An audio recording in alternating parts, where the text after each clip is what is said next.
caching saves your databases.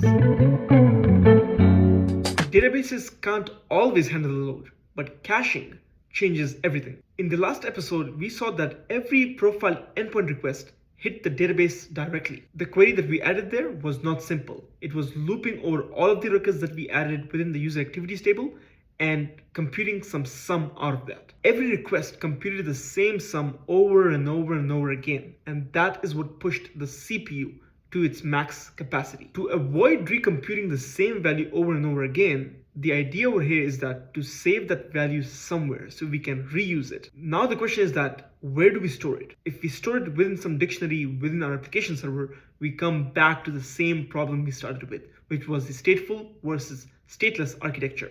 But is there a better way? This is where we introduce a distributed cache like Redis. We're going to see how Redis helps us with this. Let's start by adding the Redis instance on our Azure portal. And within the profile endpoint logic that we currently have, we're going to modify that a little bit. We're going to first see that if this sum value for this particular user exists within the cache.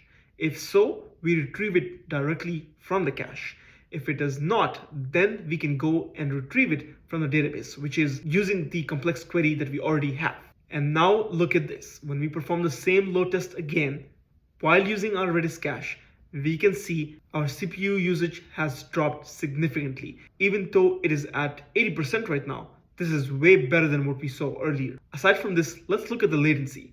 We can see that the first request that came in, our latency was almost at 1 second. And after that, you can see the latency significantly improved. The reason is that the first time that request hit on the profile endpoint for that particular user, the cache did not have any value for it.